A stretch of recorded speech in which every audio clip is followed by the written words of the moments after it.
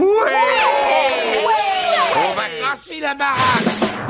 Une joie de courte durée, disons-le tout net, car si la Fox a accepté de réintégrer l'équipe d'origine dans le studio d'origine, ils n'ont pas du tout réinvesti le budget d'origine. Non. C'est donc avec des textes signés à la hâte, on y reviendra par le duo Jérémy Etchegoyen, Olivier Lips de Nip Tuck et Gérard Salva, l'homme derrière les formidables textes français de Digimon et Nicky Larson, que nous retrouvons Lionel Mellet, Michel Lassorne, Julie Turin, Jean-Pierre Moulin, Blanche Ravalec, Bernard Tiphaine et... Le jour où je suis arrivé pour faire le premier, on était le cast de Futurama, les rôles principaux, plus une personne pour faire le téléfilm dans la journée qui durait 1h30 et avec voilà les personnages, c'était riche, c'était, enfin il y avait vraiment du taf quoi. Le texte, c'était pas William qui l'avait écrit, ça avait été écrit Google Translate, enfin franchement c'était un massacre. J'ai commencé et au bout de 3/4 d'heure, j'ai dit je suis désolé les gars mais ciao quoi, et je me suis barré quoi. Ouais, tu voulais pas travailler dans ces conditions. Non, ça me faisait trop mal au cœur, franchement, j'aurais pu prendre le blé et me casser quoi. J'aurais pu prendre la thune et me barrer. Mais non, franchement, ça me faisait vraiment mal au cœur. Et c'était, je me rappelle, je me suis dit, je préfère aller me promener, c'était au mois de mai je crois. Je préfère aller au bois de Vincennes me promener plutôt que de souffrir toute la journée à massacrer cette série que j'adore quoi. Et voilà, j'aimais trop cette série pour la massacrer. J'ai toujours su qu'un jour il s'enfuirait. Oh, mais pourquoi ne lui ai-je pas brisé les 2 jambes? Alexis Thomasian a donc préféré partir plutôt que de participer à ce massacre. Parce que oui, c'est un massacre. Je sais que vous aimez bien quand je démonte une VF ratée, alors installez-vous confortablement, il y a du boulot. Quand j'ai soigneusement introduit mon DVD dans ma platine à l'époque, j'avais des étoiles dans les yeux. Le grand retour de Blanche Ravalec, de Bernard Tiphaine, de Jean-Pierre Moulin. Certes, Alexis Thomasian manquait, mais ce serait peut-être pas si grave. Son remplaçant serait peut-être... Croyez-moi, il suffit d'un petit quart d'heure pour comprendre qu'on va passer un très mauvais moment. Alors au début, ça démarre tranquillement, on retrouve nos personnages et nos comédiens, on est content, et puis... Vois ta gueule. Depuis quand il parle comme ça, le professeur Farnsworth? Je vais lui démonter la gueule. Wow, depuis quand il parle comme ça, Fry? Léchez le cul, je suis conne. Un chien. Je m'en branle. Salope. Putain, dégueulasse. Ok, non, temps mort. Qu'est-ce que c'est que ce bordel? C'est l'un des premiers trucs qui marquent devant la VF des films, la vulgarité. Les personnages se mettent à jurer pour un oui ou pour un non. Quiet you. Vois ta gueule. Tutti Witty. Oh, ce que je suis conne. Alors je sais, vous allez me dire, mais Mr. Fox, t'as rien compris. La série a changé de diffuseur, maintenant elle est chez Comedy Central. Du coup, ils sont moins surveillés, ils ont un ton plus libéré. Visuellement et en termes de thématique, oui, Futurama se permet plus de choses, plus de nus, plus de morts, plus de sujets sensibles. Mais si vous regardez la série en VO, vous verrez qu'ils se sont pas mis à balancer des insanités du jour au lendemain, parce que ça a jamais été dans le caractère des personnages en question. C'est bel et bien la version française qui fait le choix délibéré de mettre de la vulgarité là où il n'y en avait pas à l'origine. Et non seulement ça te sort du truc, mais ça te fait lever les yeux au ciel un bon paquet de fois. Holy mackerel! She's eating whole mackerel. Oh putain, ça alors! Elle a mangé son maquereau! Mais le mot putain, c'est pas une virgule, putain! Et dans une réplique où ça dit juste nom d'un maquereau, et dans la mesure où le personnage est un recruteur et pas un camionneur, t'as aucune raison de caser un putain! All I have is a gland that gives off foul odors when I'm bored. Moi j'ai une glande qui dégage une odeur pestilentielle quand je me fais chier. Je m'ennuie, c'était pas assez. Non, il faut forcément que le docteur Zoidberg, qu'on n'a jamais entendu jurer jusqu'à maintenant, lâche un je me fais chier. Je m'ennuie, ça t'est pas venu à l'esprit. Alors vous allez me dire, oui, mais Bender, Fry, Leela, le professeur, ils balançaient tous des gros mots dans les premières saisons. Oui, de temps en temps.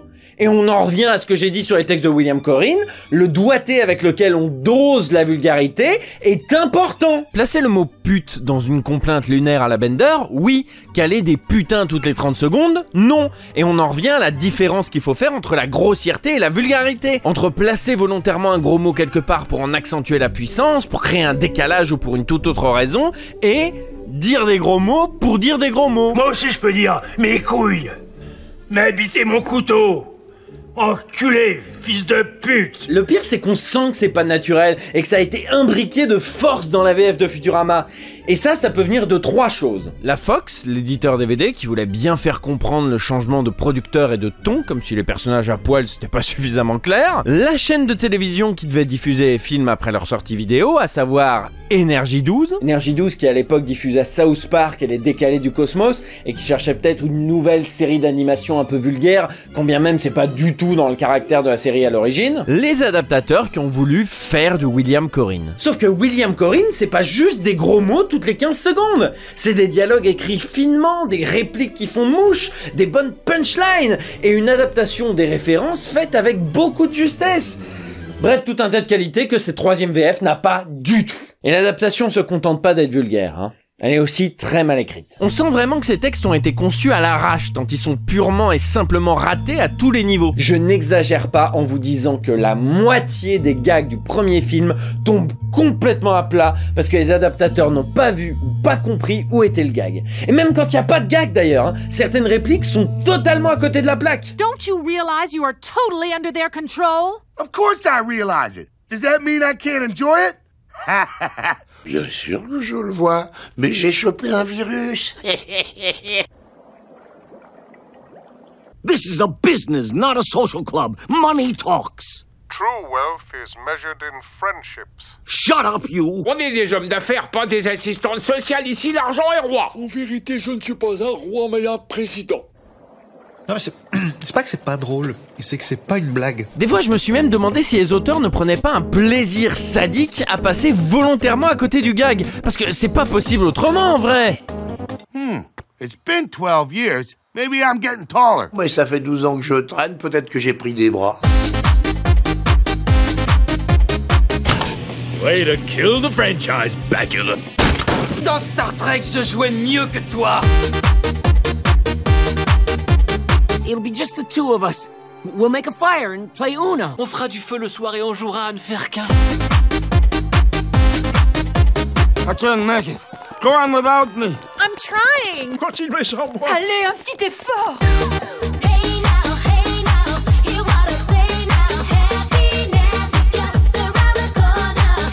Ça me fait vraiment beaucoup de peine. Je dis pas que les téléfilms de Futurama sont des merveilles d'écriture, ils sont même considérés par pas mal de fans comme le ventre mou de la série. Mais putain, ils méritaient mieux. Je veux dire, regardez ce dialogue. I'll show you out. No, Leela will show him out. No, Leela will show you out. Me, Leela. Et regardez ce que l'adaptation en a fait. Ok, je vais vous raccompagner. Non, c'est à Leila de le raccompagner plutôt. Il ne s'appelle pas plutôt, mais Fry. Je vais vous raccompagner. Tu crois que c'est en piquant des vannes à la Cité de la Peur qu'on va te trouver drôle? Parlez-moi de vous plutôt. Odile. Moi c'est Odile. Plutôt c'est l'ami de Mickey. Ça aussi c'est quelque chose... Plutôt c'est le chien de Mickey. Ça aussi c'est quelque chose qui vient souvent à l'esprit devant cette VF et qui explique sans doute en partie ce côté à côté de la plaque des textes. On a vraiment l'impression que les adaptateurs ne font pas suffisamment confiance à la version originale pour assurer le service comique. Du coup ils se sentent obligés de remplacer les vannes du film par d'autres, voire de rajouter des vannes qui ne font rire que... What's going on here? I was told there would be sugar syrup. Attention à ce que vous faites ou les fours micro-ondes. Ah non, mais vous me disiez c'est nul. Non mais d'accord, mais là c'est affligeant, y a rien. Ou des références à 2 balles que même Laurent Gérard n'ose plus le placer. Give me your best shot. Electrocution, please. Side order of poison. Une bonne électrocution. Au pire, un CD de Céline Dion. Mais se foutre de la gueule de Céline Dion, c'est plus drôle depuis 1998. Mettez à jour vos références, les gars. Ou mieux, traduisez la VO. Et si vous combinez les vannes ratées et les kilotonnes de vulgarité, ouais, c'est festival. Stalemate. Sperme pourri. Oh, et puis merde, je me casse. Niquez vos mères! Donc niveau référence, c'est pas ça, niveau blague, c'est pas ça non plus. Niveau grammaire aussi, il y a des trucs à redire. Oui, la grammaire, oui. Bah quand tu fais dire à un personnage « j'ai bien peur que si », il faut que le « si » corresponde à quelque chose. Il faut qu'il y ait une négation dans la phrase d'avant, sinon le « si », tu le dis « oui ». Enfin, il me semble que c'est des trucs qu'on apprend primaire, ça. Vous rendez-vous compte que si vous retournez dans le passé, vous allez créer des paradoxes? J'ai bien peur que si. Bravo. Ça veut rien dire. Et puis il y a évidemment, bien sûr, des erreurs de traduction. Ah bah quand c'est ton métier, ça fout mal. Par exemple, quand un personnage dit It's the greatest scientific opportunity since you yourself sent men to the moon in 1969. Et que vous le traduisez en Ce sera la plus grande avancée scientifique depuis que vous m'avez envoyé sur la Lune en 1969.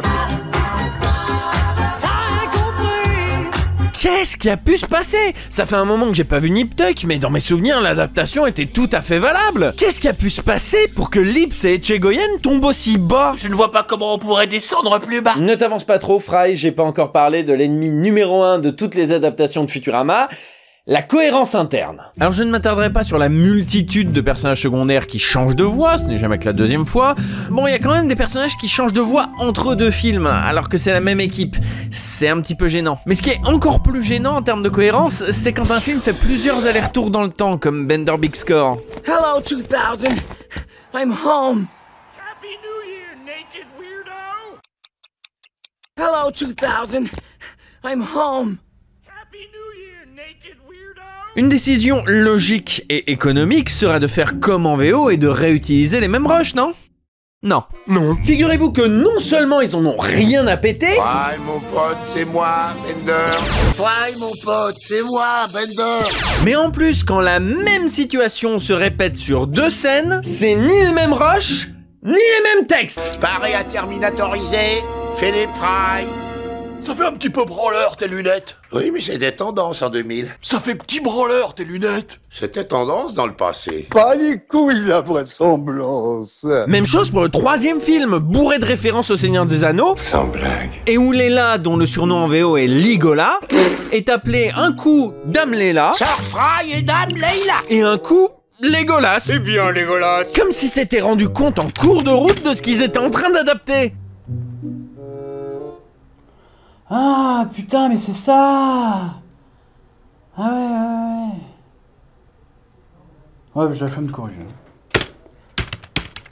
Il n'y a aucun effort de cohérence, alors que les films prennent un malin plaisir à faire réapparaître plein de personnages secondaires pour faire plaisir à leurs fans. Ah, on me fait signe qu'on a des nouvelles de The Scary Door? La porte de l'horreur. Mais putain! Vous savez ce qui manque à cette série? Une Bible? Une Bible! Bon, je vais pas continuer éternellement d'énumérer les références ratées, les blagues oubliées, les incohérences internes, les ajouts inopportuns ou même les répliques tout simplement oubliées, mais je vous prie de croire que du premier au dernier film, c'est constamment médiocre, sans temps mort. Je vous offrirai des nuits d'hôtel, des dîners et des passes pour le concert de Céline Dion. Encore? Mais putain, mais changez de disque, les mecs! Les références franco-francophones, ça va bien 2 minutes! Lose the Celine Dion tickets and you got yourself a deal. Ah, ok, autant pour moi, c'est la même référence en VO. Peut-être qu'avec le temps, ils ont compris la leçon. Comme un ouragan, la tempête en moi. Vraiment? Stéphanie de Monaco? Ah, je suis gêné pour vous, les gars. C'était pour rigoler. Mais c'est pas rigolo. Alors, je sais ce que vous vous dites, parce que, avouons-le, depuis le début de l'émission, je devine à peu près tout ce que vous vous dites. Hein. Vous vous dites, ok, Mr. Fox, les dialogues sont peut-être paresseux, mal écrits, pas drôles, peu respectueux de la version originale, incohérents... Mais... Ah ouais, non, quand même, ça commence à faire beaucoup, non? Mais au moins, il y a les comédiens originaux. Ouais. Et on se demande vraiment si ça valait le coup.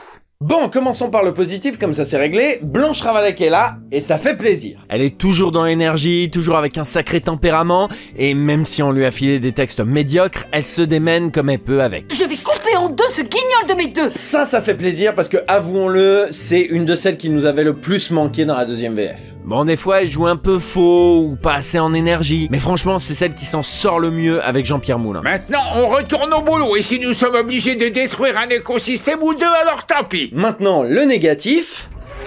Tout le reste! C'est pas pour rien que Alexis Thomasian a quitté le navire et ça saute aux oreilles encore une fois dès le premier quart d'heure. On sent que les comédiens ils sont allés direct, pas de tour de chauffe, pas de deuxième prise, pas de bible des prononciations, on y va, tac paf à l'arrache, c'est parti. Et ça se ressent en termes d'énergie et de maîtrise du texte. On subit toutes ces répliques qui auraient mérité une deuxième prise. Mais bien sûr, naturellement. Merci de ce petit intermède sur les préjugés et les stéréotypes. Mais ma tête est en train de pourrir parce qu'on ne l'a pas mise dans un bocal, idiot. J'ignore qui a été chargé de la direction artistique, probablement un membre de l'équipe, mais il y a plusieurs partis pris qui donnent matière à discussion. Et notamment le personnage de Leila. Putain! Non seulement la direction artistique n'est pas revenue au Leila de la première équipe, mais en plus ils changent d'avis en cours de route. Un coup c'est Leila. Je suis amoureux de Leila depuis que j'ai débarqué dans le futur. Et un coup c'est Lila. Lila, tu vois pas que Lars te fait du rentre-dedans? Il y a même un coup c'est Laila. Mais qu'y a-t-il, Laila? Comment on peut à ce point ne rien en avoir à foutre de ce qu'on double? C'est même pas une question de respect de la VO là, c'est une question de respect de soi-même. Bah ouais, parce que si tu te respectes pas toi-même, comment que tu veux que les autres te respectent? Et tant qu'on est dans les noms, on peut parler du choix bizarre de traduire tous les textes à l'écran à partir du troisième film? Appartement meublé pour robots. Maison Blanche. Ego City, jusqu'au cou est notre devise. Docteur Perceptron, analyste des transistors freudiens. Maladie mentale, pas de quoi en avoir honte. Pauvreté avec les grandes donnez vos vêtements aux ascenseurs de service. Valve, poulet en Minster. Spécialiste en désinfection. Conduisez plein de miniaturément le monde. Il va la fermer sa gueule! J'en soupçonne certains d'avoir voulu augmenter artificiellement leur salaire. Maintenant la grande question c'est les adaptateurs, Bernard Tiphaine ou les deux. Et autant des fois c'est utile, autant des fois c'est vraiment du foutage de gueule. Chausson gauche. Je suis con, dis-le carrément! Et le pire c'est quand ça se superpose au dialogue. C'est juste débile! Sauver l'environnement. Vous êtes une féministasse de Leila? Léo Wong affame la nature. Léo Wong affame la nature? Mais ça on l'a déjà dit. Et puis évidemment on ne peut pas passer sous silence le fait que... Bah, ils sont 8, quoi. Alors je sais, je vous ai dit un peu plus tôt que même en VO, on avait pas mal de voice actors qui jouent plein de personnages, et quelque part c'est pour ça qu'on les a engagés. Tress MacNeille, Maurice Lamarche, David Herman, ce sont des comédiens connus et reconnus pour avoir un sacré panel vocal. Encore une fois, des CVM, comédiens à voix multiples. Mais pour cette troisième VF, t'as Michel Lassorne et Semar. Alors que la version originale, de son côté, en plus de tout un tas de guests pas piqués des hannetons, avait pris un malin plaisir de faire réapparaître plein d'anciens personnages secondaires avec leur voix d'époque. Un soin évidemment que n'a pas du tout pris la VF. Ils auraient pu rappeler Donald Renew sur Kubert, Michel Dodan sur Le Diable Robot, et j'aurais adoré qu'ils appellent Dorothée Pousseau pour doubler un des derniers rôles de Brittany Murphy. Mais non, on n'a qu'une journée pour doubler un film d'1 heure et demie. C'est juste scandaleux. Bah au moins on a Bernard Tiphaine.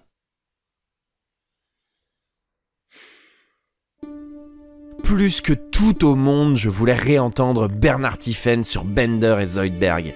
Mais pas à ce prix-là. Ne me demandez surtout pas où j'étais cette nuit. Je suppose que vous pensez que j'étais chez moi en train de me faire un strudel.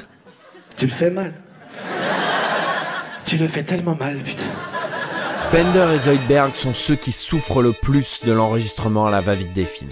Et ça me fait mal au cœur d'entendre Bender dans cet état. Bender qu'on a connu avec tant de gouaille, tant de peps, de flegme, mais aussi d'énergie, toujours prompt à se bagarrer, à commettre des méfaits, à dérober les honnêtes gens, à faire son intéressant.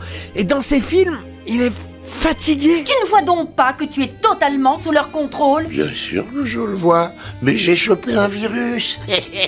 Un manque total d'énergie, de gouaille. On est vraiment face à un sous-Bender qui se serait gavé de Prozac avant de venir et qui n'arrive pas à être dedans, qui n'a aucune intention de jeu. Un pur monolithe. Tu as carrément raison, Fry. Je suis presque devenu fou. J'avais écouté tes conseils. Je vais arrêter de jouer. Putain, je voulais pas ça, moi. Je voulais pas ça. Pas ça. Pas du tout avec pas ça, Zinedine.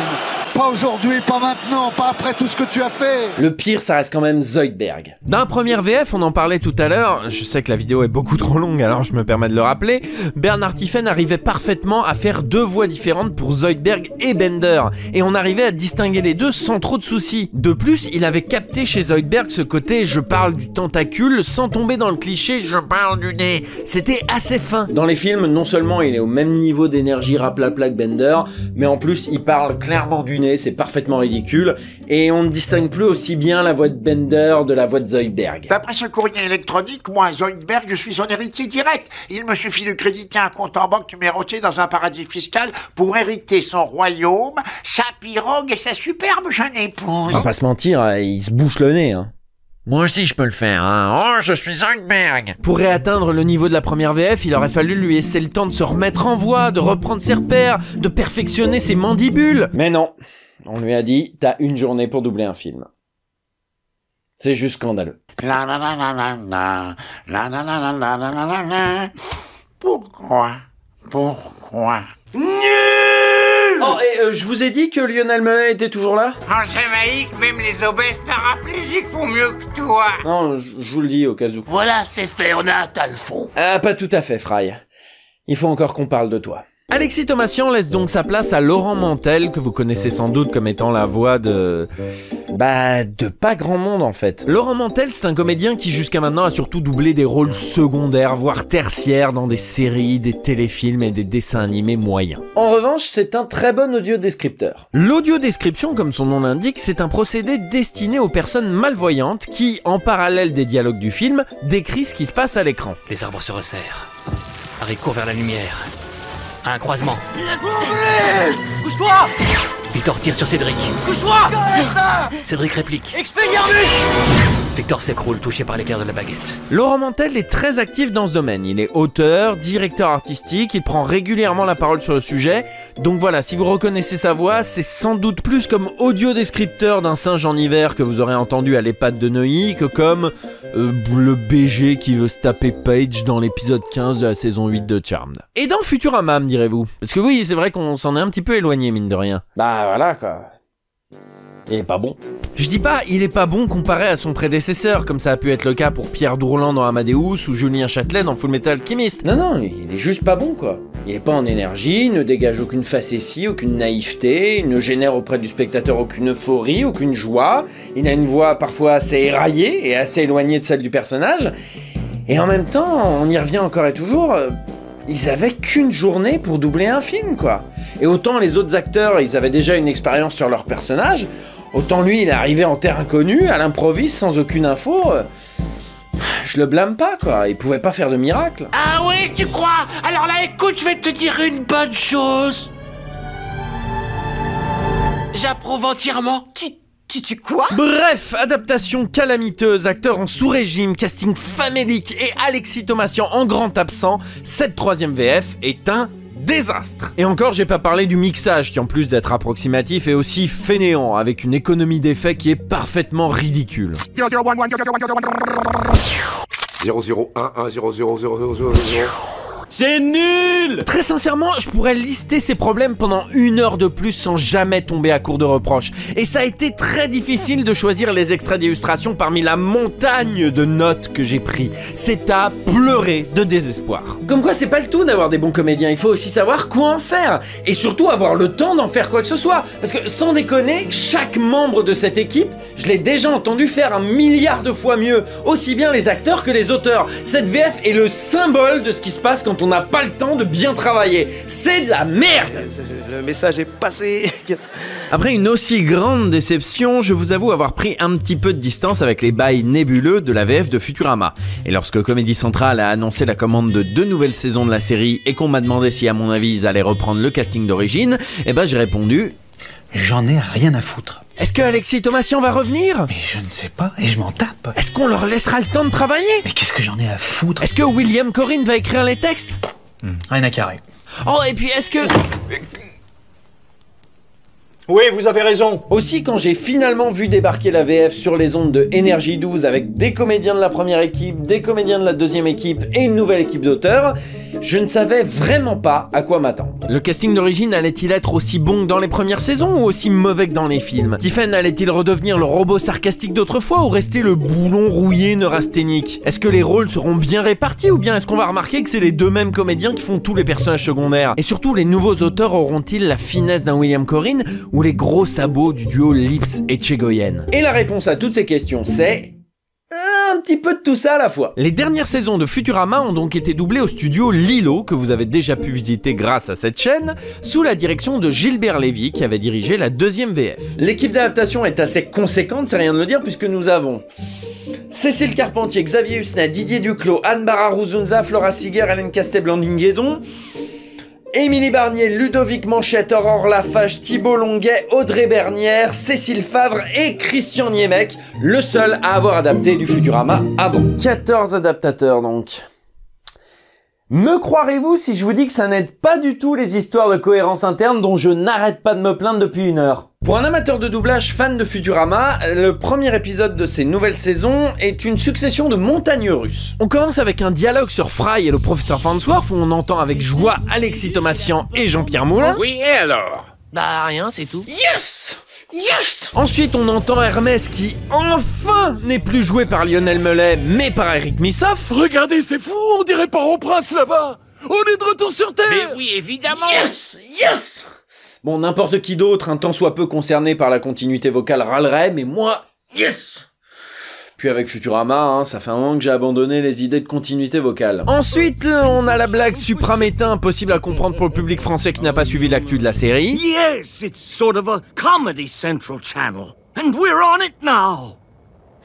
I get it! Blague qui, n'est pas très bien adaptée, mais en même temps c'était intraduisible, donc on peut pas juger la qualité de l'adaptation là-dessus. D'ailleurs, suit juste après une blague plutôt bien adaptée. J'ai pu m'en sortir avec juste quelques légères légions cérébrales. Et puis on retrouve petit à petit nos personnages. Dr Zoidberg? Oh non, pas Zoidberg, putain! Le Dr Zoidberg, qui est doublé à nouveau par Patrick Pelgrin. Oh non, en même temps, Tiffen n'était pas bon sur les films, hein.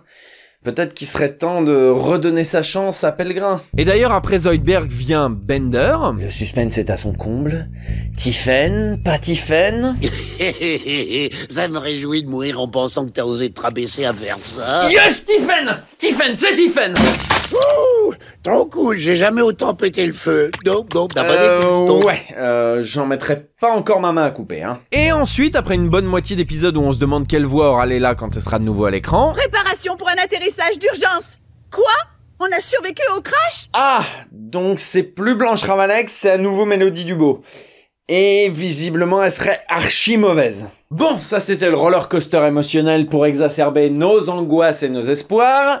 Si on laissait un petit peu décanter tout ça. Globalement, il y a du bon et du moins bon au niveau de l'adaptation. Je vous dirais bien que ça dépend de l'auteur, mais à vrai dire, j'ai pas pris la peine de comparer le ratio de jolies trouvailles et de blagues ratées en fonction des 52 épisodes, puis de comparer les meilleurs ratios selon les auteurs et de vérifier s'il y a bien une continuité entre les ratios des différents auteurs. Ouais, c'est tout moi ça. Je fais les choses à moitié. On retrouve donc certaines qualités des adaptations de William Corrin, comme certains épisodes aux jolies trouvailles. I've repaired myself with these convenient re-elect Nixon air stickers. Je me suis rafistolé à l'aide de ces super autocollants. Et où la vulgarité est placée au moment opportun et uniquement au moment opportun. Cette fois, c'est la vraie merde, comme on dit. Mais aussi quelques travers de l'adaptation des films avec des vannes ignorées et des ajouts de très mauvais goût. Je suis le vrai Rodriguez de boutade merguez. Isn't this fun? No. On notera cependant que les adaptateurs ont dû batailler contre une série encore plus référentielle et notamment avec des trucs très américano-américains. Certains adaptateurs ont tenu à les conserver coûte que coûte. Par le dodo du Lesotho. D'autres ont essayé de trouver des équivalents francophones avec des résultats parfois heureux. Mais c'est un vaisseau de malade, cousin. Merci beaucoup, mais je ne crois pas qu'on soit de la même famille. Et parfois moins. Il prend tellement son rôle à cœur qu'il pourrait aller à la Spatioferme Célébrité. Et d'autres ont juste laissé tomber. Mais très sincèrement, je me sens pas de leur jeter la pierre. Parce que mine de rien, Futurama cristallise assez bien un des problèmes majeurs de l'adaptation de séries américaines. Jusqu'où doit-on faire confiance au spectateur pour comprendre une référence? On l'a vu, les adaptateurs, ou le client, n'oublions pas son importance, peut décider d'esquiver maladroitement une référence évidente. Et c'est toujours très frustrant d'avoir l'impression d'être pris pour un abruti. Je pense d'ailleurs que c'est de là que viennent pas mal des frustrations des anti-VF. Mais c'est vrai que dès qu'on s'approche d'une référence vraiment américano-américaine, les choses se complexifient. J'avais déjà parlé dans mon émission sur Fight Club du cas Martha Stewart, une institution américaine devenue Madame Propre. Madame Propre? J'emmerde Madame Propre. Alors je suis sûr qu'une poignée de spectateurs francophones savent qui est Martha Stewart, mais il s'agit d'une référence grand public pour les spectateurs américains. Il s'agissait donc de traduire quelque chose qui peut parler au grand public en France. Le problème, c'est que Futurama est une série très référentielle, qui parle beaucoup de l'Amérique, puisque la série caricature la société américaine avant tout, mais c'est aussi une série auto-référentielle. Elle fait beaucoup référence à ses anciens épisodes et à son univers, et c'est une série qui, sans doute parce qu'elle doit beaucoup à ses fans, s'adresse aussi bien au grand public qu'aux spectateurs très attentifs. Partant de là, est-ce qu'on décide de traiter le public de Futurama comme un public de gens très attentifs ou comme un public lambda? Futurama a deux niveaux d'écriture. Une première couche de comédie par-dessus laquelle est saupoudrée une petite dose de référence. La série est écrite de manière à ce que le public lambda ne se dise jamais « Ah zut, j'ai pas la ref », mais quand une référence est placée, le public de pointu doit se dire « Yes, j'ai la ref ». Le magicien d'Oz. J'ai compris la référence. La question est donc, que doit-on exiger du public francophone de Futurama? Est-ce qu'on doit s'attendre à ce qu'ils connaissent les obscures références américaines comme les fans américains? Je parle même pas d'épisodes comme Leila à la tête dure et ses multiples références au baseball américain auxquelles nous en France on ne comprend rien de rien. Je parle simplement de références américaines. Et là, les adaptateurs sont divisés. Certains partent du principe que les fans de Futurama sont renseignés sur la culture américaine puisque cultivés tout court au point de comprendre les vannes sur Schrödinger. Le chat, il est vivant ou il est mort? Vivant ou mort? À votre place, je lui répondrai. Ces adaptateurs et adaptatrices, en général, laissent les références telles quelles. Billy West, quel faux nom bidon. J'ai parlé dans mon émission sur Fight Club d'une référence à William Shatner devenue une référence au Captain Kirk. Et bien pour la même référence, Flora Seeger fait le choix de laisser William Shatner. Ça, c'est un comédien. Il est presque aussi bon que William Shatner dans cette scène. L'adaptateur peut aussi, et c'est à noter, se creuser la tête et faire des recherches pour trouver la bonne traduction de la référence, qu'elle soit universelle comme la planète des singes. Oh, c'est pas vrai. C'est pas vrai. Non, ils ont osé le faire, ils ont fait sauter leurs bombes. Ils les ont fait sauter leurs bombes. Ou plus confidentielle comme Dude, Where's My Car? Dude, where's my ship? Eh mec, il est où mon vaisseau? L'adaptateur peut aussi trouver un équivalent francophone et certains épisodes y arrivent avec talent. J'ai en tête une pépite de trouvailles sur un des derniers épisodes. You're gonna get fired, Phil. How are you gonna pay off your debt to the Columbia House Record Club if you keep losing jobs? Yancy fait référence ici à un service d'abonnement de la Columbia qui offrait des disques gratuits en échange d'une promesse d'achat de leurs titres récents. Et là, Didier Duclos a eu un éclair de génie. T'es dingue, ils vont te virer. Comment tu vas faire pour payer tous les CD que t'as achetés au Club Vial si tu perds encore ton boulot? Mais des pépites comme ça, j'en veux tout le temps!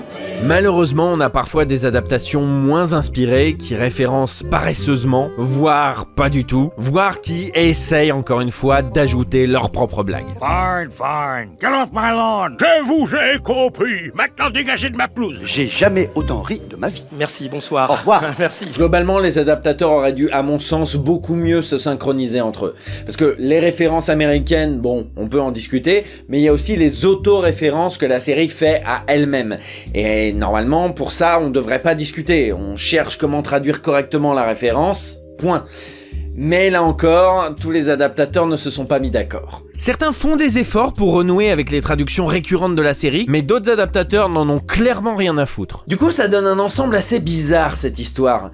Pour revenir aux références au premier épisode, ce sera jamais que la 4e fois, hein. Certains adaptateurs se sont appliqués à respecter à la lettre le texte de William Corrin. T'es grave comme mec, tu pues la loose. Non, c'est pas ça. Tiens, Fry, t'as une pizza à livrer. Remets-toi.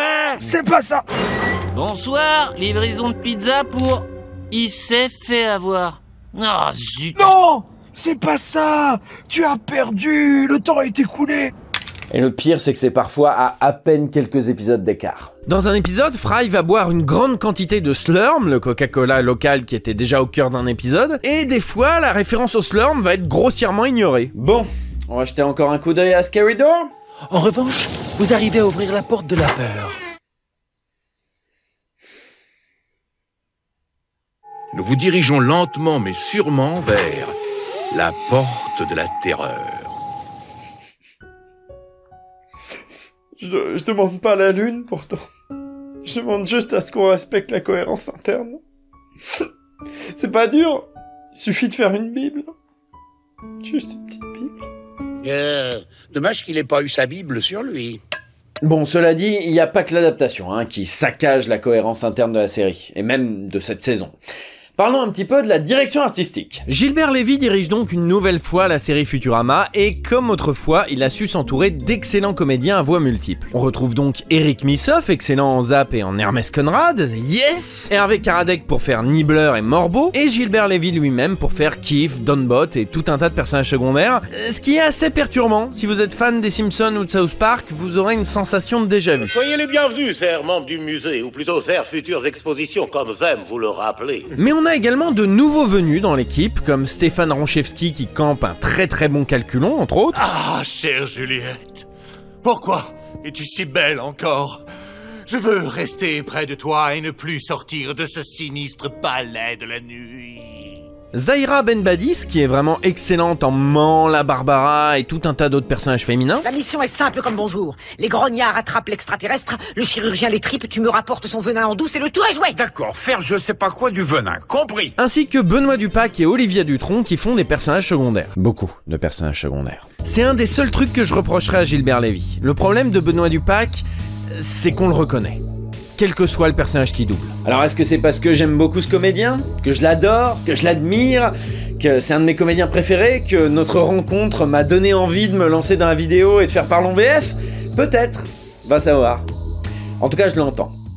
Beaucoup. Et nous ferons tout ce que nous pourrons pour vous aider. Eh, c'était pas vous la fille qui était en train de poireauter dans mon autre restaurant? Oui, c'est moi, Pickles. En plus, la viande est déjà toute désossée. La suite de l'apprenti est déserte. Je travaille sur mon comportement. Vous êtes sourd ou quoi? Tu sais quoi, Earth? Tiens, t'as donné... Tâcherais d'y penser que ça vaut 500 $. Je m'appelle Leonardo. Ne craignez rien, Bender. Doctorat refusé. Tous les sapins ont été abattus. Pourquoi vous vous mettez en colère, non? Mais le plus gênant, ça reste quand même Olivia Dutronc. Alors, attention, j'adore Olivia Dutronc. Je suis un grand fan de sa performance en Hayat dans Excel Saga, et je pense qu'on aura l'occasion d'en reparler un de ces quatre. Mais autant Benoît Dupac, il essaye de camoufler un peu sa voix pour faire différents personnages, autant Olivia Dutronc, elle sait faire qu'une seule voix, la sienne. Qu'un grave incident s'était produit à la fête d'enterrement de vie de garçon du robot Hédonis. J'avais émis cette théorie comme quoi des êtres de carbone remplis de graisse existaient. Nous aussi, nous avons planché sur la question du voyage temporel. Vous avez la phobie des appareils électriques. Tu as les mains bien chaudes. Faut que je dessine au crayon, c'est qu'une peau fixe. Allez, c'est bon, ferme-la. Oh, voilà une bonne surprise, Léla. Mais c'est vraiment la seule chose que je reprocherais à Gilbert Lévy.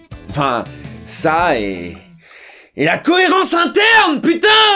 Bon alors évidemment, à ce niveau de l'émission, je ne vais pas reprocher à nouveau à Gilbert Lévy de ne pas rappeler les comédiens qui doublaient les personnages secondaires dans les anciens doublages, on n'en est plus là. Mais putain, quand on persiste à changer de comédien sur un personnage secondaire dans la même saison, on n'est plus dans l'absence de rigueur ou l'incompétence, on n'est même plus dans la mauvaise volonté, on est dans le sabotage. Et je parle des voix, mais il y a aussi encore et toujours les prononciations. J'étais super content de réentendre un net et franc Léla. Mais son nom de famille, un coup c'est Taranga comme dans la saison 1, et un coup c'est Turanga comme dans tout le reste de la série. Analyse ces vidéos et ressors-nous les traits de personnalité de Taranga Léla. Taranga? Bah oui, c'est son nom, Philippe. Non. Mais le pire, comme d'habitude, ça reste Zoidberg, qui s'appelle un coup Zoidberg, et un coup Zoidberg, parfois au sein du même épisode. Ou même la tête de Zoidberg. Mais bordel, il s'appelle Zoidberg. Il faut vous le dire en quelle langue? Je m'appelle Zoidberg. Tu entends, con... John Zoidberg. J'en ai vraiment plein le cul. Parce que pour un membre d'une équipe qui fait correctement son boulot, il y en a 4 qui font n'importe quoi, qui vont au plus court, au plus simple, qui se posent même pas la question, quitte à niquer totalement la cohérence de l'univers de Futurama que les créateurs de la série ont bâti patiemment épisode après épisode. Vous savez qu'est-ce qui manque à toutes ces équipes de VF ?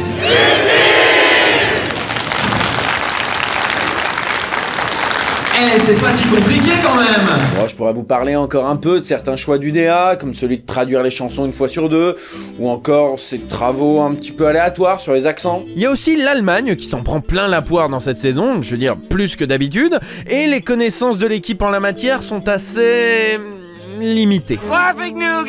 Kaiser Permanente!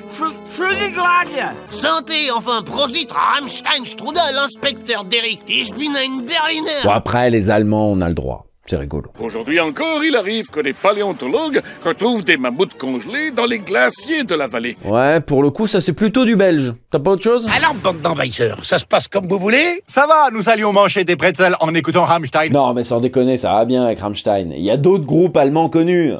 Genre...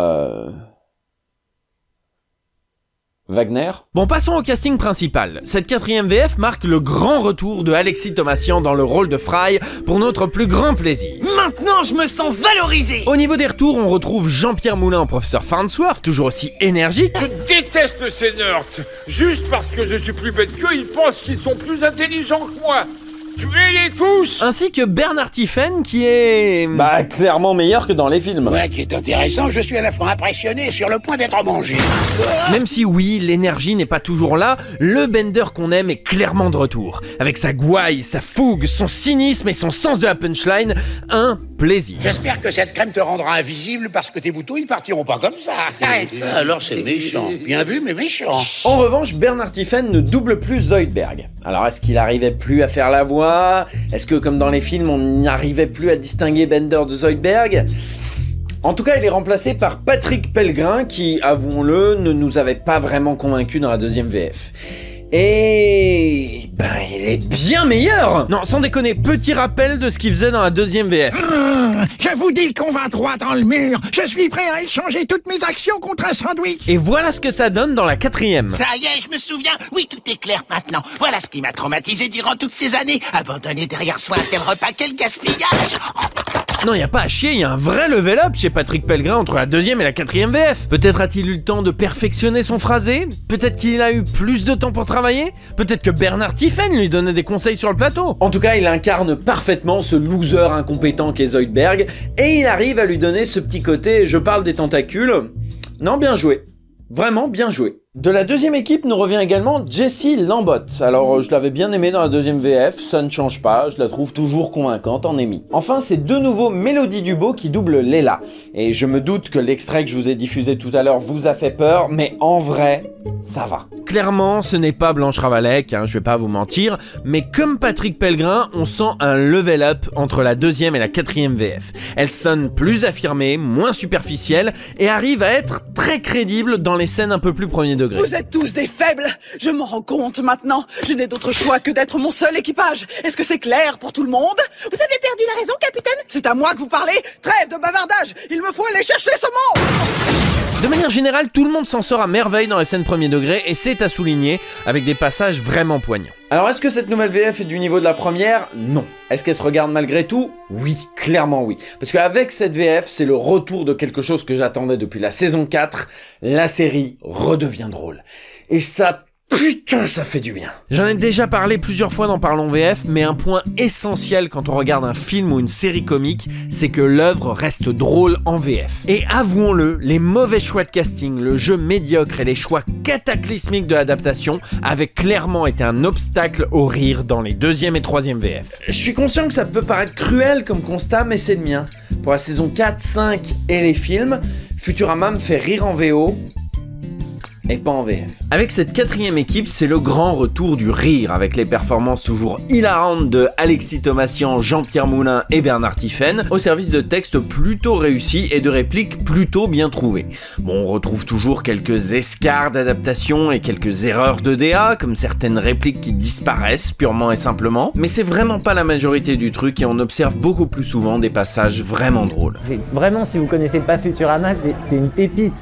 Au-delà du fait que j'ai fait le personnage principal, je m'en fous, quoi. C'est vraiment une série dont je serais tombé amoureux, même si j'avais pas à travailler dessus, parce que c'est les Simpsons en un peu plus cynique, en un peu plus... voilà, un peu plus cynique, quoi, ouais. Enfin, j'adore, quoi. Ça se sent, non?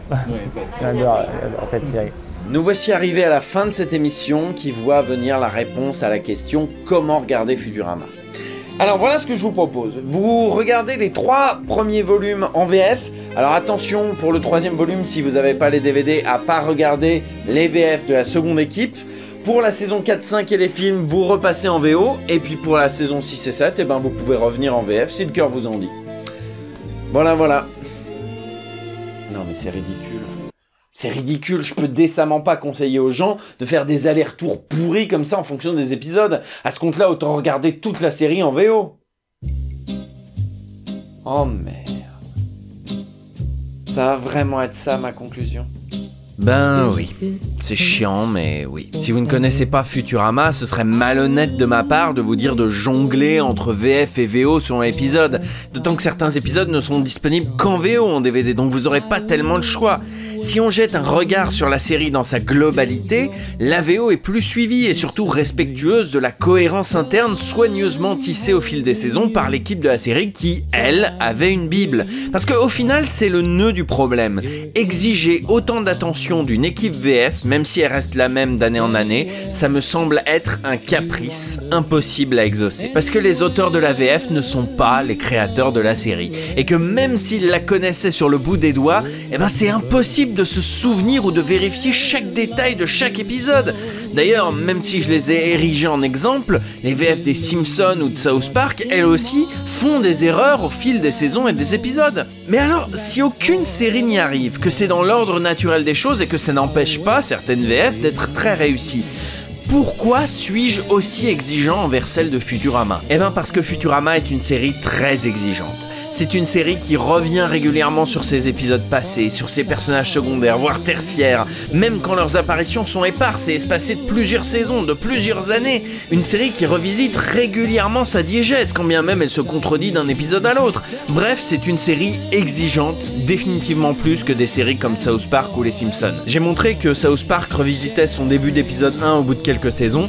Futurama le fait 5 fois. Bref, c'est une série autoréférentielle qui demande à son équipe VF d'être très attentive, même si elle était restée la même au fil des années. Alors imaginez avec une équipe mouvante d'une année à l'autre. Je me suis attardé comme un connard sur des détails, parce que Futurama est une série qui s'attarde comme une connasse sur des détails. Mais il me semble évident qu'on ne peut tout simplement pas exiger un tel niveau d'attention d'une équipe VF, qui plus est quand elle bouge au fil des années. Oui, certains personnages sont clairement très réussis en VF, mais d'autres souffrent de la comparaison avec leurs homonymes américains, sans parler des changements de voix réguliers, de ces yo-yo vocaux qui finissent par devenir vraiment pénibles, sans parler des différences d'adaptation. Je veux dire, des catchphrases comme Bite My Shiny Metal Ass ou des séries récurrentes comme The Scary Door n'ont jamais eu de traduction fixe en 12 ans. Impossible de se faire un marathon Futurama en VF avec tous ces remplacements et ces changements incessants, sans parler des blagues parfois mal adaptées, parfois même à contresens, des chansons